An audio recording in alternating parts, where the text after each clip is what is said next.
Craft matters. In small ways, like how a coffee is brewed. And in not so small ways, like how your money is cared for. Which is why for 160 years, UBS has elevated banking to a craft. Tailoring unique strategies that combine human expertise with the latest technologies. All happening across 24 time zones and 12 key financial hubs. With you at the heart of it all. UBS. Advice is our craft.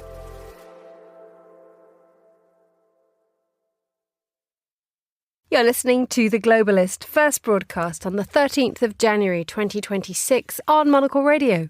The Globalist, in association with UBS.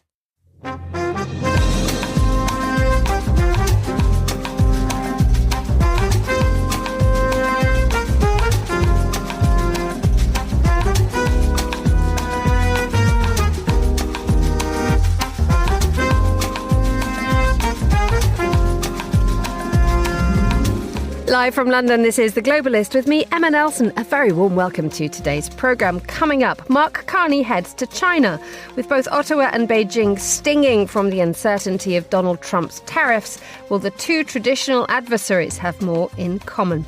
Also ahead in the next 60 minutes. Il serait profondément inquiétant pour la démocratie que la justice prive les Français d'une candidate à l'élection présidentielle déjà qualifiée à 2 reprises pour le second tour et aujourd'hui donnée comme favorite incontestée du scrutin. Marine Le Pen's appeal against her embezzlement conviction begins today. It could determine her chances of standing for and perhaps winning the French presidency. Plus, we have to find new niche areas to sustain our profitability. And in order to achieve this, we look into getting new destinations. Why not content with a bumper year? Turkish Airlines' ambition pushes ahead. Plus the papers, how fashion houses are changing film, and our younger music fans turning away from David Bowie. That's all coming up on The Globalist, live from London.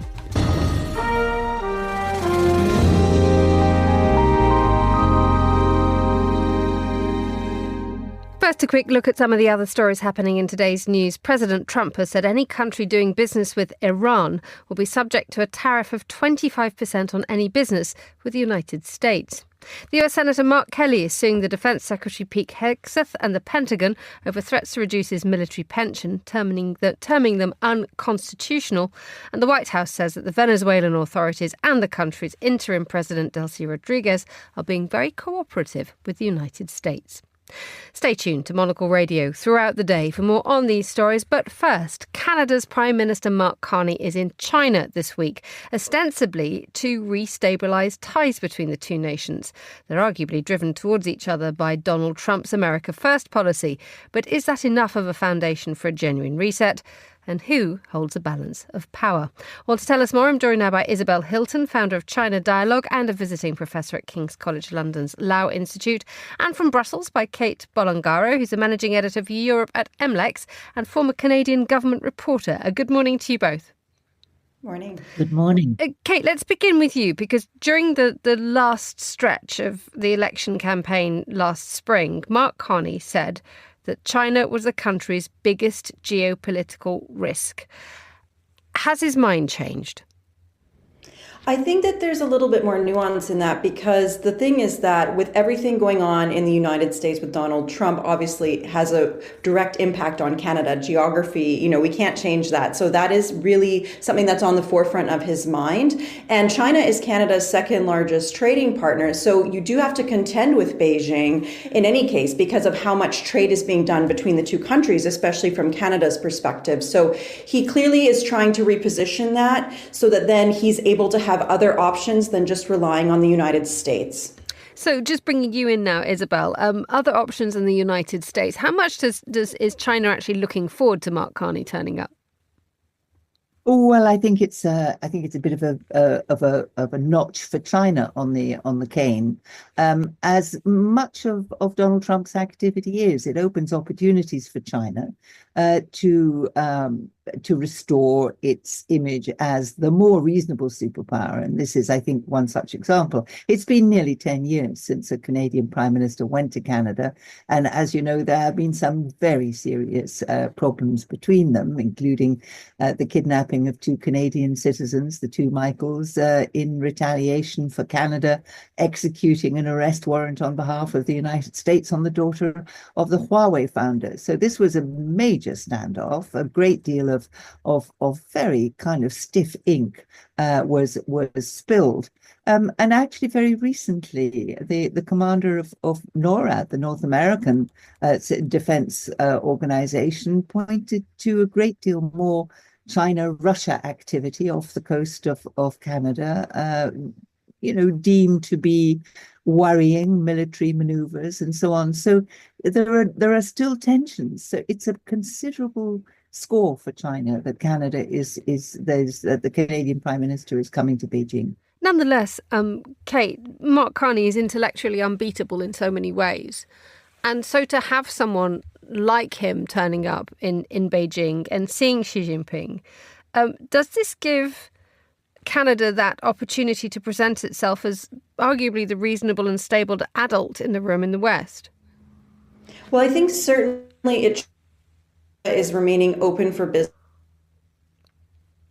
Sovereignty, obviously. This is about strategic autonomy. That's the underlying goal, is showing that, Canada really does actually thrive in the multilateral world order that we've had, since the end of the Cold War. And this is something that Canadians actively and Canadian officials actively promote abroad. They're keen to build those relationships and find ways to make it work for both sides. And obviously the China-Canada relationship has been tense for, about a decade now. And I do think that this is another way for Canada to try to give itself other options. We've also seen a closer pivot to Europe. Mark Carney's first visit abroad as Prime Minister was to Europe, to the UK and France. So we do see there that there is a bit more of a shift to make sure that there are different options available when it comes to trade and international partnerships for a middle power like Canada, which is much more vulnerable in an era of hard politics. And indeed, staying with you, Kate, the line isn't perfect, but we will stay with you as long as we can.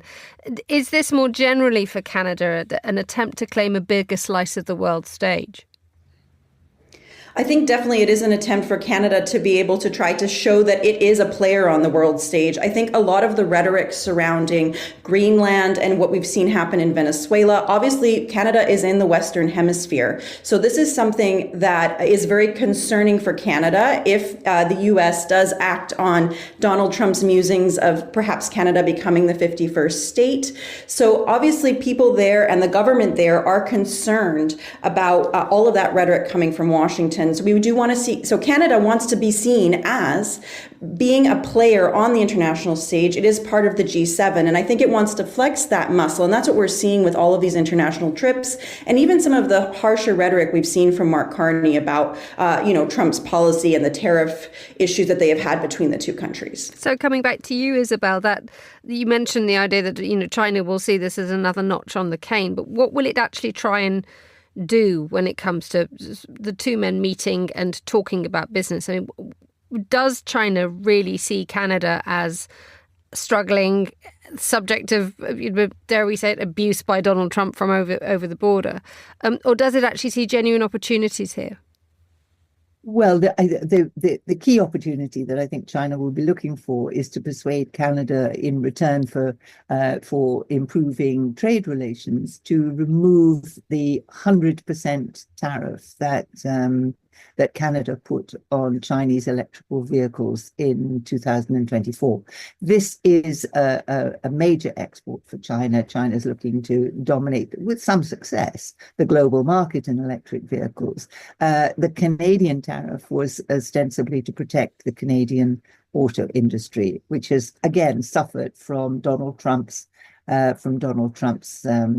tariffs. So, there is important trade, as we've heard. Canada supplies oil to China, but its agricultural products, particularly canola, have suffered 100% reciprocal duty from China. So there's clearly kind of moves. There are possibilities to improve the mood music and actually some practical practical questions. And for China, the optics of making up at this point with the United States' closest neighbor and, hitherto ally are pretty important.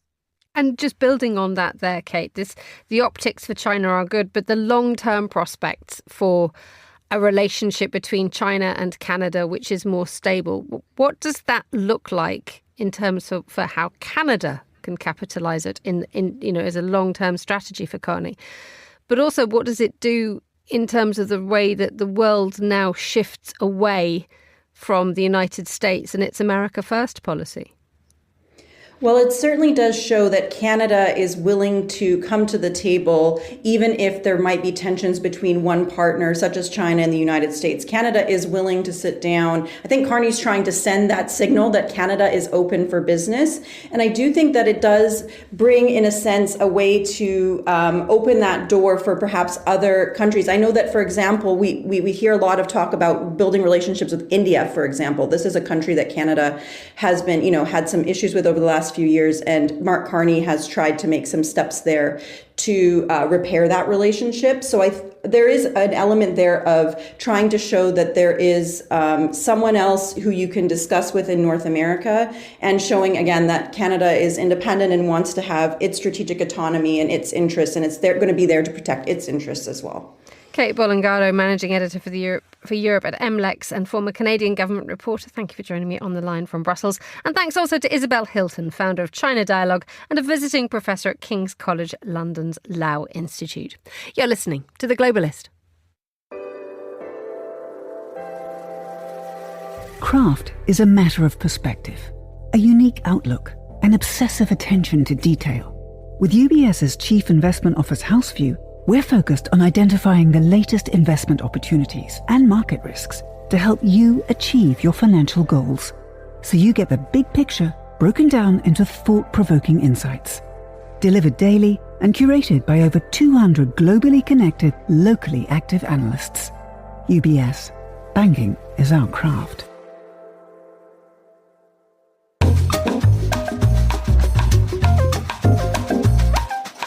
It's 8:11 a.m. in Paris, which is where we head now, because the leader of France's far-right National Rally begins her battle to clear her name today and to pave the way for a spot in the next presidential race.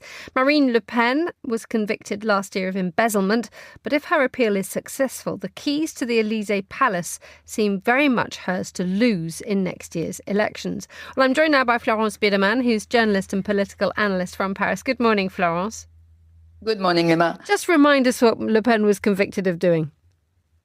Well, she has been convicted to be at the heart of a system through which the money that was given by the European Parliament for the European Parliament assistance, the European MPs' assistance, was actually siphoned and given to the militants and the assistants of her own party, the far-right party Rassemblement National. And this system had been created by her father. That means it lasted more than a decade.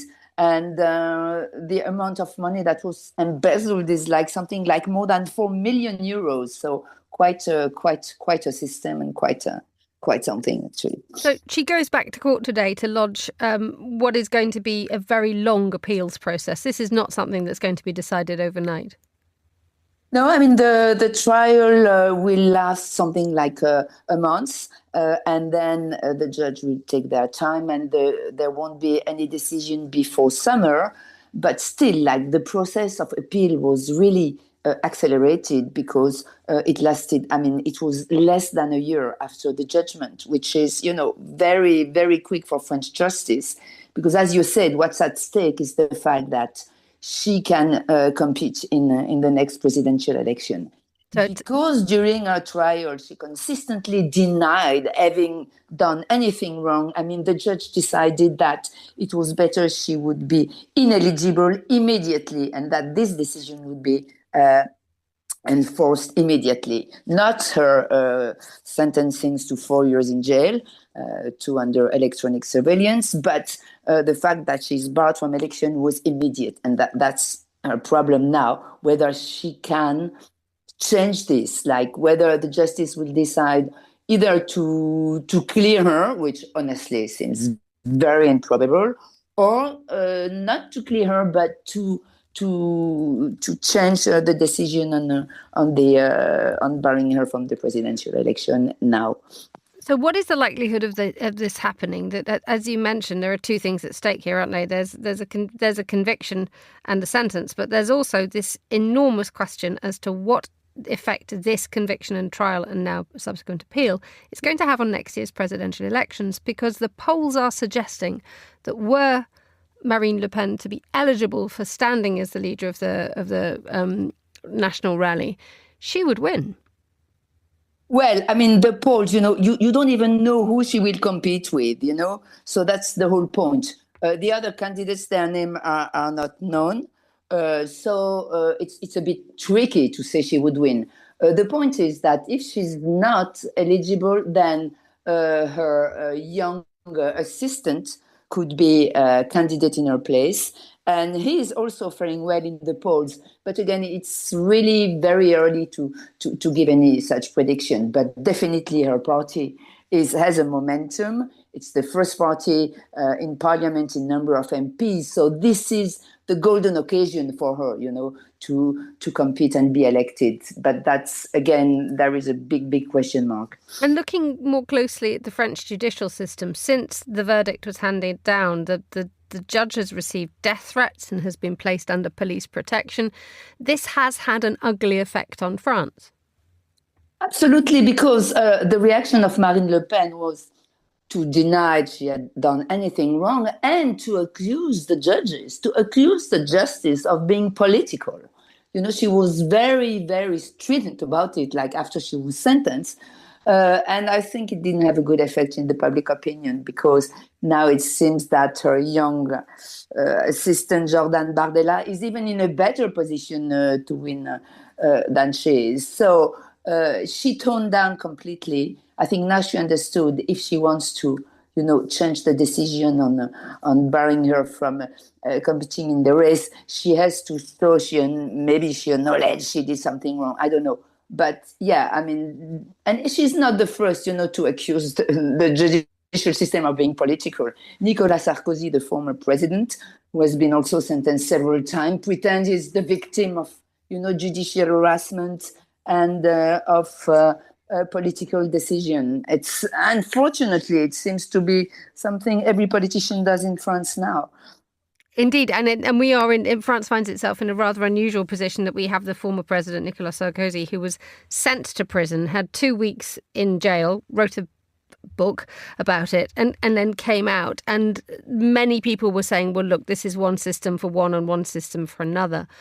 How is France reconciling itself with the fact that its politicians are finding it themselves in the courts quite a lot at the moment?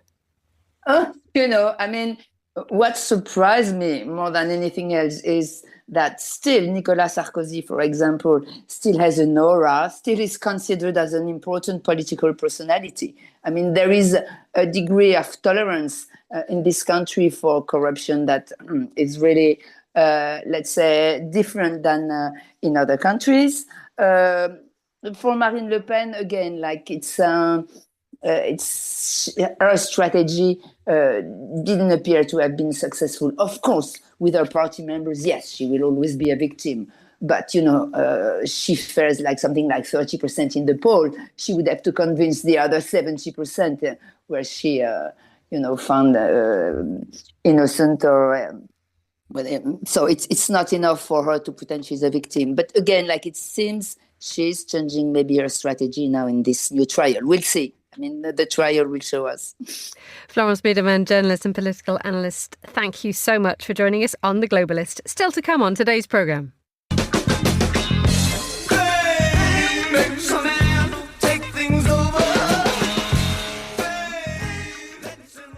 But a decade after the death of David Bowie, we examine why his estate's fortunes are falling. Stay with us.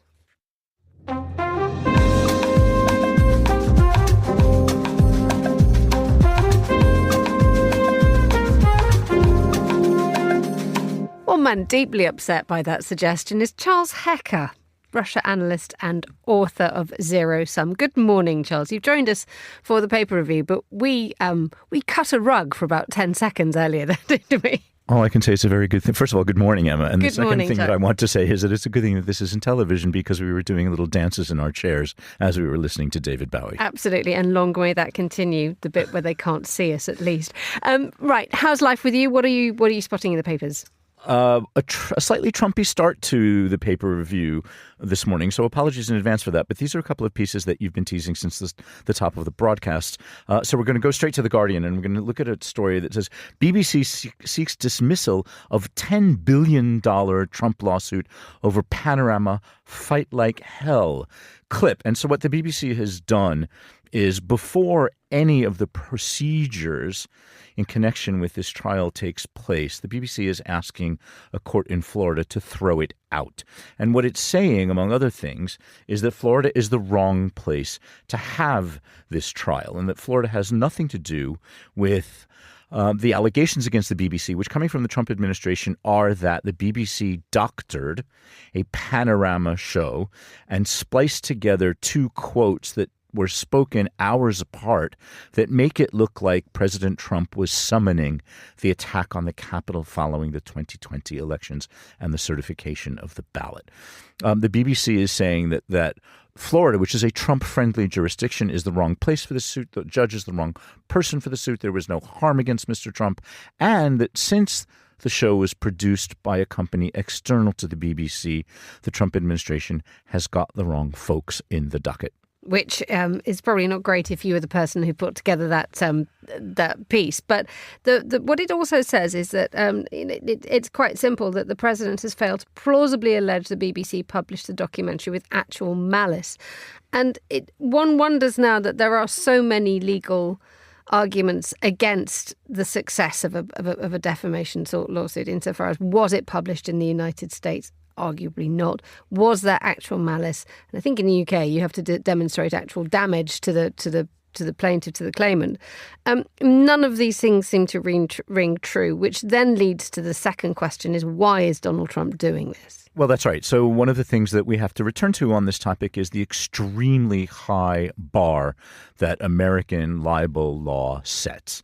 And that is, President Trump, being one of the most public figures among public figures, is virtually, you could say almost anything that you want about him without, getting in trouble for it, because he is a public figure. And that is the test that U.S. libel law sets. I think, why is he doing this? He's doing this because he's a fan of multi-billion-dollar courtroom flourish. And this was, at the time, designed to distract from everything else that was going on around certain files connected with an individual whose name we shall not mention, but whose files haven't been fully released. And this is his style. $10 billion is punchy, and it draws attention, and it makes... I suppose it's designed to frighten the BBC and to frighten anybody else who really feels like having a go at the president in the press. Okay, let's stay with Donald Trump. He got quite handy with his social media posts in the last few hours, saying that countries doing business with Iran will be subject to a 25% tariff on trade with the US. That includes... effect immediate as well. I mean, everyone's still spinning, trying to work out how this thing's going to work. But the two main economies that this is going to hit are India, but more importantly, China, because it buys a lot of oil from Iran. Exactly right. We're looking at a story in the Financial Times this morning. And I think what this story does really is it points to the policy difficulties that the Trump administration is facing in its response to the popular rebellion underway as we speak in Iran. President Trump has said that he would take military action against the Iranian regime if it shot at any civilian protesters. Iran has already reported more than 500 civilians dead as a result of the protests against Ayatollah Ali Khamenei. And what has Trump done? He's gone into his comfort zone when it comes to policy decisions, and that is announcing tariffs. Nobody knows how these will work, and they're supposed to be effective immediately. We'll see about that. But Emma, you're also right to point out that these 25% tariffs will land most severely on India and China. These are two countries where trade negotiations still hang in an unresolved balance and will not be very helpful to the U.S. mission of establishing stable trade relations. And stability is one of those things that we have been painfully bereft of now for an entire year. We see what's happening in South America with direct military intervention, but still the tariffs issue rumbles on, doesn't it? It absolutely hasn't gone away. That's right. And it won't go away until sometime in the coming year, because tariffs are on the Supreme Court agenda. And the most important thing about the Supreme Court's decision is that President Trump is basing all of his tariff decisions, not just this most recent one, on the fact that they are emergency legislation and it come in response to what President Trump himself has labeled as a national emergency. And the Supreme Court is going to be looking at whether that is legitimate grounds for imposing tariffs. Let's move on to another area that Donald Trump has spoken about, which is the safety of London.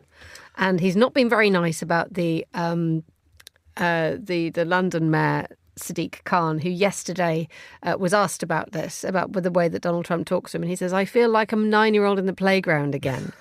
But one of the issues that Donald Trump raised was that London is not safe. Now, for people who live and work in London, the perception, does it match with the figures?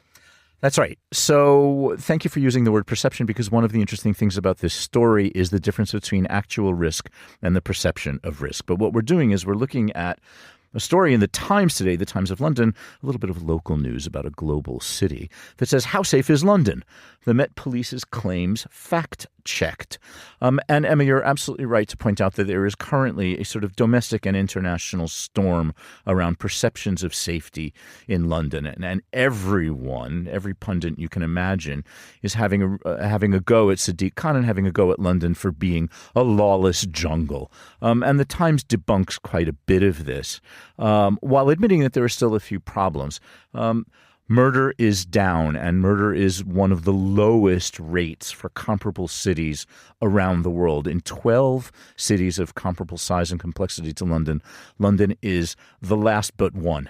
And this is incredible given the fact that a decade ago, knife crime and gang culture and the difficulties that deprived areas of London were facing was contributing to a serious problem. The problem of perception nowadays, though, is that if you have your phone stolen, if you're assaulted, if you have your bag stolen, if you have your watch stolen, the chances is that the Met Police will not actually even investigate it. Well, that's right. And the other concern is that these figures, including the skyrocketing figures on mobile phone theft, although they're dropping in the immediate past, that they are underreported because not every one of these makes it to a police report or makes it to an insurance claim or makes it to, certainly to resolution. So knife crime, although violent knife crime is down, mobile phone theft is a problem and shoplifting is a problem. Emma, I think one of the most interesting things about this story, just very briefly, is that if you live in London, and this is all itemized very clearly in the Times story, people who live in London overwhelmingly feel that the city is either very safe or fairly safe. If you live anywhere in the UK outside of London, you think that the city is a war zone. And there's a statistic here that shows that people living in Wales, by an overwhelming majority, feel that London is a dangerous city. And so I think we should all extend an invitation to everybody who's living outside of London to come into town. I mean, all towns have what might be labeled as no-go zones, and that's one of those sort of hot buzzwords that's used when you talk about London. But I genuinely feel that London is quite a safe city. And if you're listening in Wales, do come and say hello. We're all right. Finally, we have a bare scant few seconds to talk about beef tallow. We were having a talk before we came in about what actually beef tallow is. I think in old language, it's beef dripping, and it's the boiled down bit of fat from the cow that I then use occasionally to roast potatoes. That's about as far as I know. That's right. Beef tallow is the fat that you get when you cook fat. And we're talking about this because we're looking at a story in the New York Times that says beef tallow, long a health pariah, rises to the top of the food pyramid. And this is, of course, a reference to the fact that Robert F. Kennedy Jr., the Secretary of Health and Human Services in the Trump administration, has completely inverted what we have long thought as healthy and unhealthy foods by turning the food pyramid upside down. And he's saying that we need to eat a lot more beef tallow. This is in spite of the fact that decades of research from doctors all over the United States say eat as little of this as possible. Apparently, it's tasty. Used in judicious amounts, it will give you phenomenal roast potatoes. And the New York Times also tells us that you can spread beef tallow on your face for its moisturizing effect. Excellent. And I bet you smell lovely. Charles Hecker, thank you so much for joining me in the studio. You're listening to The Globalist.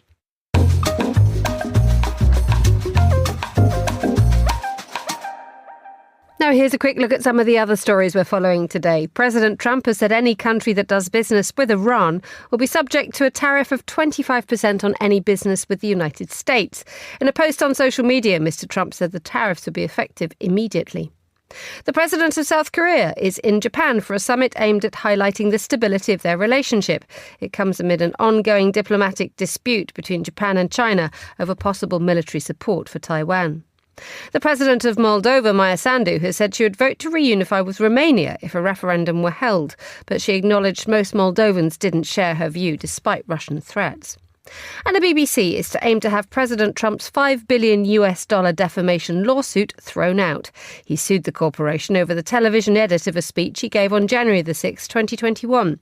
The BBC says Florida lacks personal jurisdiction. It has, however, accepted the edit was misleading. This is The Globalist. Stay tuned.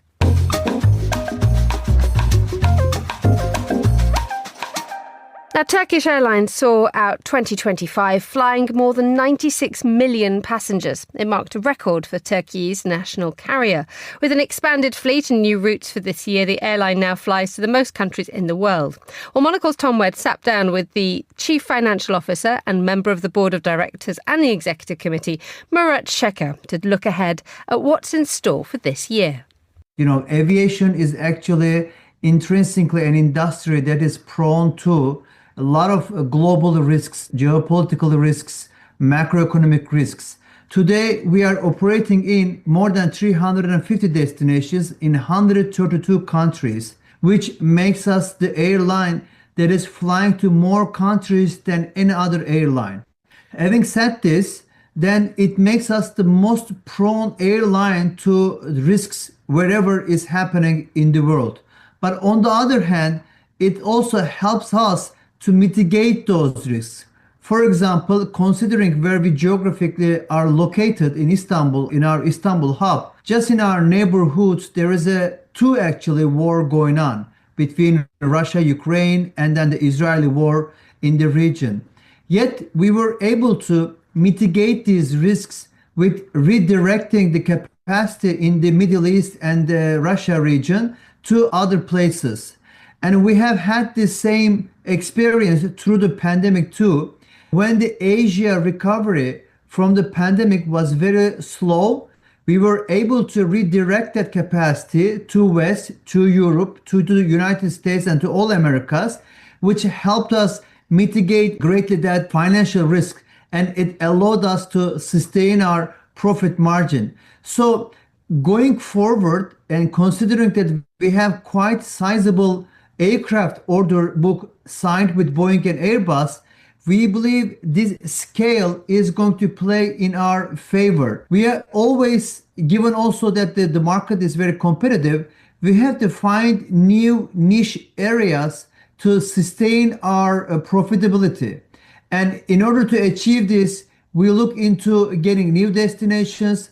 Most recently, we opened last year, we started flying to Chile, Cambodia. We increased our operation in Australia. And lastly, we are trying to utilize our big competitive advantages like Istanbul, like Turkey, which is Turkey today is the 5th most visited country. It's an exciting time for Turkish Airlines, and you've mentioned the growth and your plan around the world. But how do you ensure that this rapid growth doesn't dilute your excellence, your brand reputation, your brand experience? So this is definitely a challenge. Last year, we just announced our traffic results. In 2025, we carried around 92 million passengers, and we probably will pass 100 million in 2026. So moving this large scale of people from one position to another and facing numerous challenges, being the aircrafts getting older, you have maintenance issues, we have the ground aircrafts because of the engine issues, and there are weather conditions, there are air traffic restrictions in certain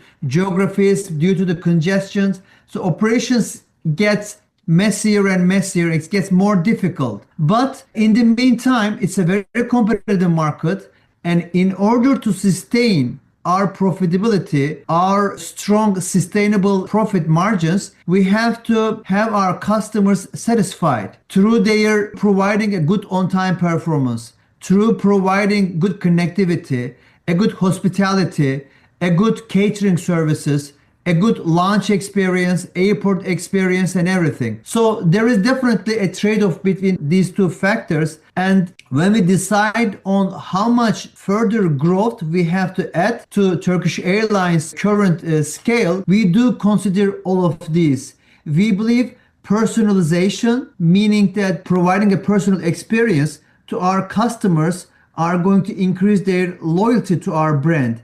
And we do invest in that loyalty significantly.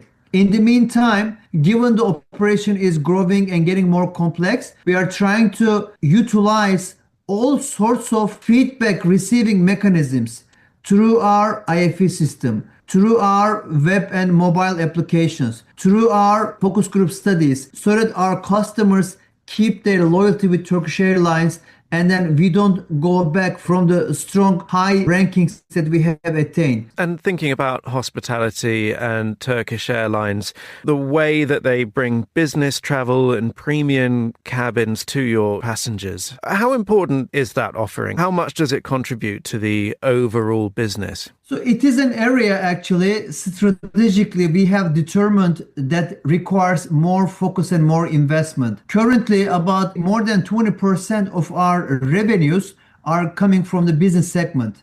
Now we have projects to increase our products that we serve in the premium segment, to expand it merely business class to a more broadly understood as a premium segment. And we are trying to increase our passenger engagement, passenger loyalty in this particular segment, because it provides the premium customer base are usually more loyal to their brands, and they of course also are more profitable. Our current business class load factors have increased more than 10% throughout the last 3-4 years because of the focus on that segment, and we have one of the best connectivity for which the business class and premium class segments, this is one of the key important items, reaching their destinations on time and in a timely manner.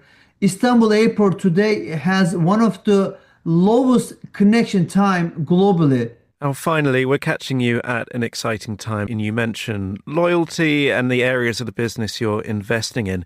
Where do you see the most meaningful financial innovation in the airline industry? There are actually a few areas where the industry is kind of pioneering, pouring a lot of capex to provide a comparative advantage.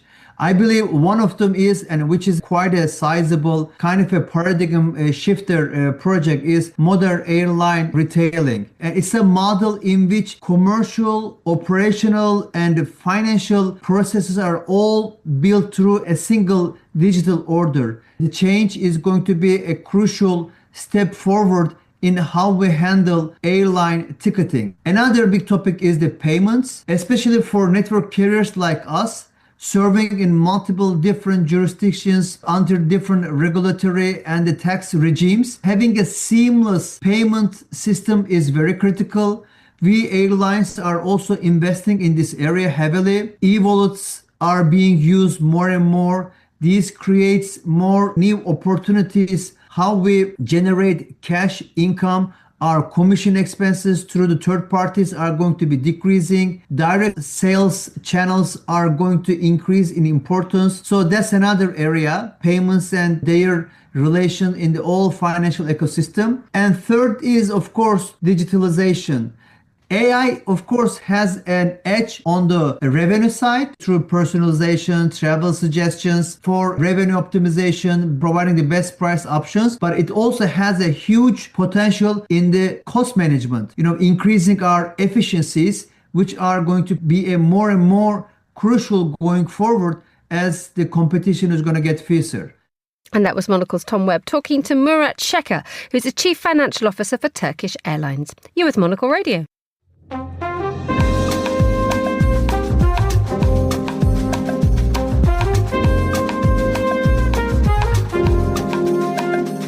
Time to look at the latest tech news. Isabel Hamilton is the UK tech editor at Politico. Joins me now in the studio. Good morning, Isabel. How are you? I'm fine, thank you. Good. Right. Let's talk about the big thing that's been occupying kind of like mid-bulletin news reports in the last few days is what's been going on with Grok. But it is a deeply serious issue. Yeah, so for listeners who don't know, Grok is an AI tool that was made by a company called XAI. XAI is owned by tech billionaire Elon Musk, who you may well have heard of. And it is embedded into the social media platform known as X, formerly known as Twitter. And sort of over the Christmas period, there was this big uptick in people using Grok, which is the tool that, generates lots of AI things, but it can generate images. And you can go onto Twitter and you can post on Twitter and you can tag Grok and you can say, edit this image for me. Over sort of the Christmas period and into the new year, news reports started to surface that, there'd been a big uptick in the usage of this, and specifically people were using it to alter images of many women and, in some really disturbing cases, also children, sexualizing them, stripping them down to bikinis, putting them in lewd poses. And there was like this deluge of this stuff. People kind of just picked up on the fact that they could do it, that there weren't any guardrails in place. Because lots of generative AI tools that make images and videos, they do have rules about how you can use them. And, there are workarounds that you can find, but it would seem that in the case of Grok, you don't have to find a workaround. It just does what you say. So where are the guardrails here? Because we had the UK government at least responding by saying the decision by X to make sure that that tool was only accessible to people who went behind a paywall. The British government said this is effectively making it a privilege that you can actually upgrade in order to effectively degrade hundreds of people. What are the possible responses to this? Because if you have something which doesn't have checks and controls and you're dealing with AI, then we have a rather potent mix. Yeah, so here in the UK, it's all down to Ofcom, which is our media regulator. They announced yesterday that they'd opened an investigation under the Online Safety Act. Now, the Online Safety Act is a relatively new bit of legislation. It was actually, put together by the Tories, but it started to come into full effect, I think, middle of last year. And this is a really, really big test case for Ofcom because up till now, they've used the Online Safety Act to sanction things like porn sites that, frankly, no one's heard of. They're small. They're like on the fringes of the internet. This is the first big, American social media company that everyone's heard of that Ofcom actually has to stop and think, right, what do we do under the Online Safety Act? That's the UK. The European Union is really tough on this kind of stuff normally, but also other countries, Malaysia, Indonesia, they've gone as far as to block X. Yeah, well, they've got their own laws about what's permissible and, quite apart from the fact that this stuff is really misogynistic and in some cases really disturbing and, might qualify as child sexual abuse material, they've got laws to do with just sexual imagery in general. So they have put like provisional blocks on X.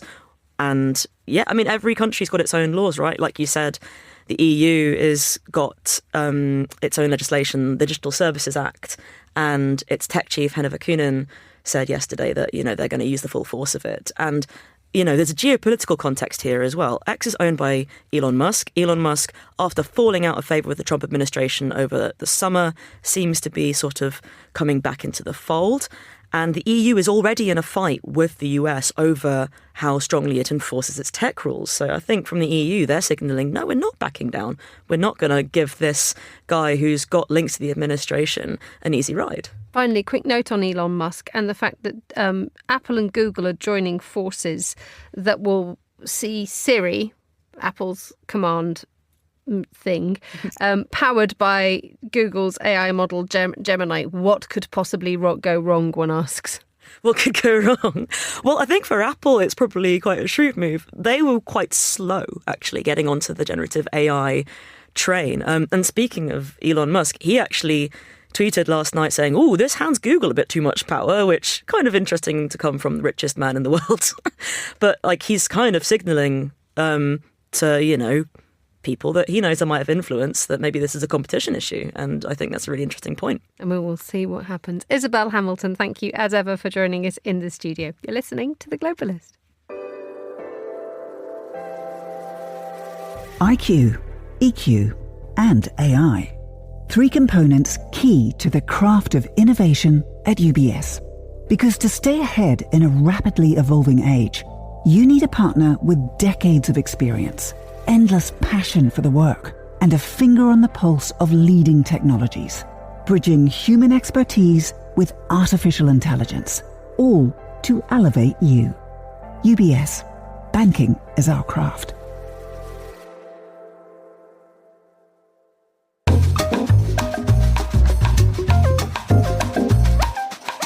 7:45 here in London. Now there seems to be an easy connection to be made between the worlds of fashion and cinema. An intensely aesthetic approach to both married with both large scale and minute detail make these two creative genres very happy bedfellows. And there seems to be an increased use of couture houses to not only create the costumes that we see in films, but also to be the driving force in movies' productions. Well, to tell us more, I'm joined in the studio by Monocle and fashion producer and film buff, Lily Austin. Very good morning to you, Lily. How are you? Good morning, Emma. Nice to have you with us. So just explain to us a little bit more about this connection. What's happening? Well, I mean, yes, the connection between film and fashion, as you said, is nothing new. I mean, look at Breakfast at Tiffany's, American Gigolo with Richard Gere and Armani. More recently, we've had Luca Guadagnino making a couple of films where Jonathan Anderson was the costume designer in Queer and Challenges in 2024. So it's not new, but what is interesting is that recently lots of fashion houses have begun becoming producers for films. So Saint Laurent in particular has started Saint Laurent Productions and has stated that their express aim is to fund and costume independent cinema and particularly auteur directors.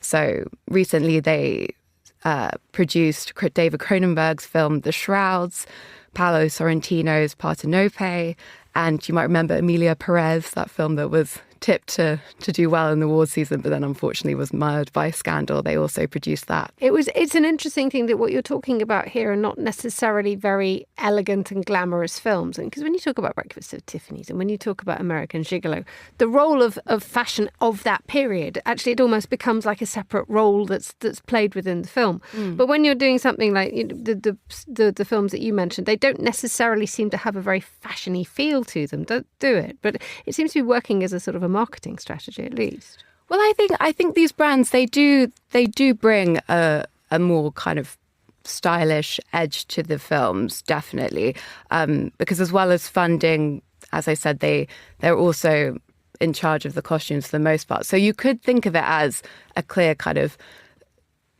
marketing strategy about exposure, right? It's an opportunity for these designers to be seen on film. But I think what is interesting is if you're choosing independent films and these kind of well-respected but lesser well-known, less mainstream directors, actually not that many people are going to be seeing these films. These aren't big blockbusters. They're not dressing Superman or the superhero movies or any of these kind of established IP films. These are all new kind of stories. So I think it's not actually, the primary focus is not about exposure. It's about cultural capital and aligning these brands with well-established and respected names in another artistic form. Yeah, it's a difficult balance to strike, and it actually arguably detracts from what's in the film itself. Because if you think that Saint Laurent Productions have done this, and they'll be driven hard by Anthony Vaccarello, the creative director at Saint Laurent, you will be. I wonder how much time you'll be spending actually looking at the film or looking for touches from inside the film that define it as, let's say, a Saint Laurent film. So that said, is this just not a very clever bit of good news between this, a very happy extension of a marriage between both film and fashion? Well, yeah, like you said, I think that there can be a problem with it. The main issue is definitely if the clothing overpowers the film. I mean, one in particular recently, Father, Mother, Sister, Brother, that was also produced by Saint Laurent, the Jim Jarmusch film that came out last year. And this is like a kind of kitchen sink family drama almost. You wouldn't expect the people in it to be wearing really expensive clothes, but they are, and they look great in it. And I also noticed that with Pedro Almodovar's The Room Next Door, that film is about a sister dying, essentially, starring Tilda Swinton and Julianne Moore. Quite a heavy subject, and they're wearing Bottega Veneta throughout it. And it's, I have to tell you guys, a gorgeous film. I would recommend it. It's beautiful to watch, but whilst you're watching it, you are thinking, everyone's so pristine, it does look like an advert for the brand. So I think it can be a tricky balance to pull off, because you don't want the audience to feel like they're being marketed to in this direct way. But at the same time, both the fashion industry and the film industry are struggling. So if fashion brands are willing to give money, give support to directors, smaller films and directors that are struggling to get funding, and they're willing to do it for another purpose other than to get a return on the investment, financially speaking, because it's really not happening in cinema, then that's great. There are more subtle ways of going about this, though, aren't there? Because I think LVMH supplied some Tiffany necklaces for Frankenstein, the Guillermo del Toro film. I mean, there are moments where this can still be done quite elegantly. Yes, and I've seen that film and I was really struck by the beautiful jewellery, and then subsequently learned that it had been Tiffany's. And I think it'll be very interesting to see on the red carpet over award seasons if Mia Goth, the star of Frankenstein, will be wearing any Tiffany's. I think it could be a great partnership to kind of keep that extension going. Well, let's talk a little bit more about the red carpet season. And the fact is that you always have stars who are associated with brands. That is no great surprise and has been the case for decades and decades and decades. But now that you have luxury houses taking a much more direct stake in the way that films are being produced, are we literally going to expect a certain star to always wear a certain brand because of the film that they're in, or does this mix this up a little bit? One wonders.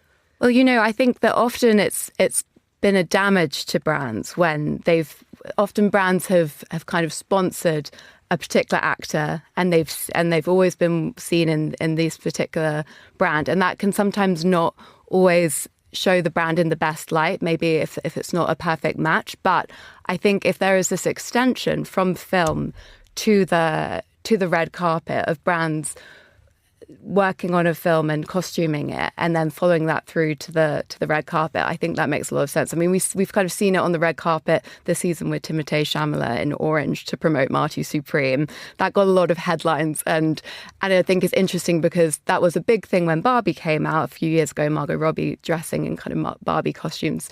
But obviously that's a very mass film. This is the first time we've seen it with a kind of an award season, more highbrow, more kind of well-respected movie. So I think it'll be interesting to see if this kind of extends to these production houses that are powered by designers. And I wonder whether it will actually make sure that the declining cinema attendance, especially for art house films, will find themselves enjoying a little bit of a luxury spotlight. Well, that is the big question. Is that it's interesting that this funding of films is happening because film is really, really struggling. To be profitable, the film industry needs to make $9 billion per year. It hasn't hit that since before the pandemic. So it's been tough. So to be honest, when I think about this, I think actually what would make more sense for fashion brands is to focus on TV, because that is where people are they're hitting the zeitgeist. People are talking about it. You think of Stranger Things and how much people have talked about that film. Succession basically popularized the term quiet luxury. I think that's where they should go next. Lily Austin, thank you so much for joining me in the studio. You're listening to The Globalist on Monocle Radio.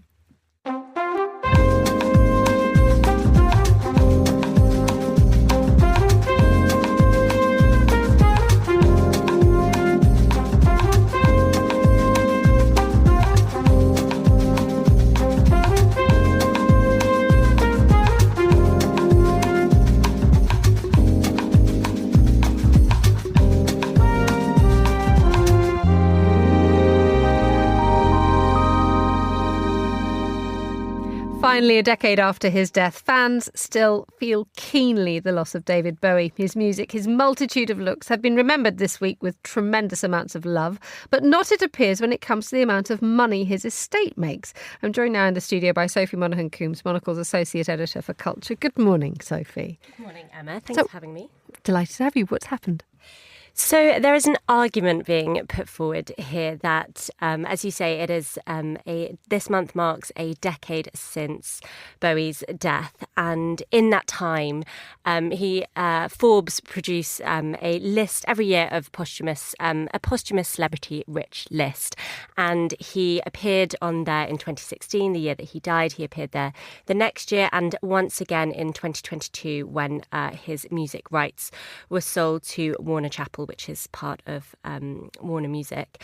But other than that, he's never appeared in that list. So there's this kind of question about how well his music has done since he's died compared to people like Prince, John Lennon, Bob Marley. Michael Jackson is the one that really dominates that list. He always does very well, even since all of the scandal and the Neverland documentary that came about him. Michael Jackson has always done very well. So there is a little bit, maybe there's a sense that Bowie isn't doing as well as that. He's not making as much money, and maybe his music isn't bringing in as many new fans, and what is being released is really catering to people that already know and love his work. So we need to ask the question, A, is there something wrong with David Bowie's music? Clearly not. Is there enough for it to be listened to? Clearly not. He has decades worth of work, all of which is phenomenal. So one wonders what's happening with the estate itself. There have been accusations that it is prizing quality over quantity. What does that mean? Well, there's kind of two ways that you can go about handling an estate. You can sort of say that everyone can use everything. You can be very open, or you can be quite guarded about who uses the music, and who it's leased to. And I think there is an argument that Bowie's estate has really gone for quality over quantity. His song Heroes was just used in the finale of Stranger Things, and so it went into the charts. It didn't do anywhere near as well as Running Up That Hill, the Kate Bush song, did when it was used a few seasons ago. And there's things like there was a biopic in 2020 called Stardust, and it was forbidden by the estate to use Bowie's music, which is mega, a biopic without the actual music by the person that it's about.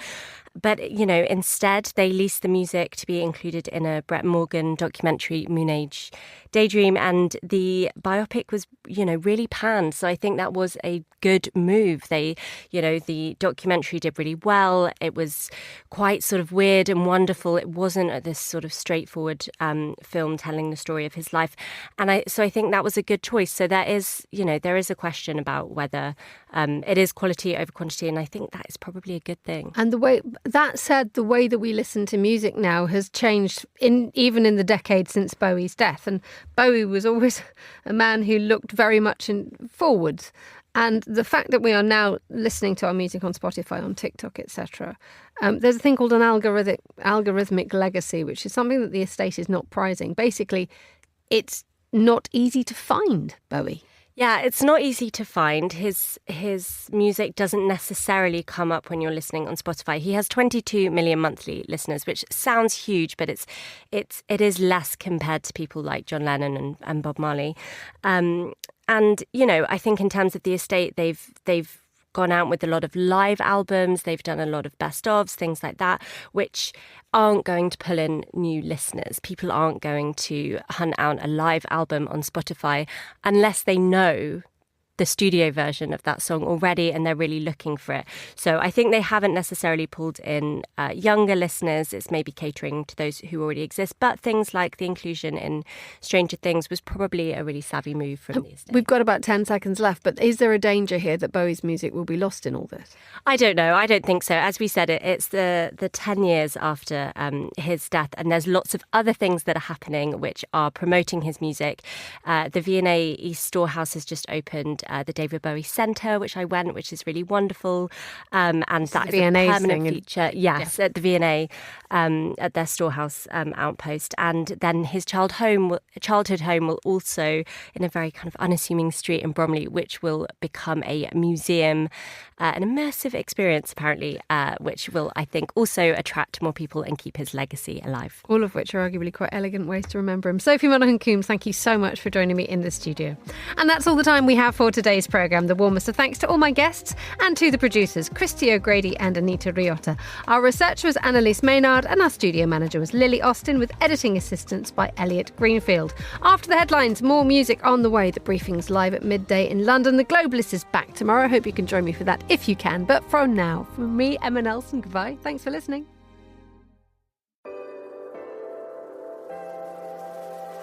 With UBS, you have a truly global partner, incorporating new technologies, innovative approaches, and unexpected opportunities, leading you to insights that help answer the questions that matter, delivered with passion, care, and unmatched expertise. Because it's about rising with the dawn each day, knowing that we can do even better. That's what banking is to us. Not just work, but a craft. UBS. Advice is our craft.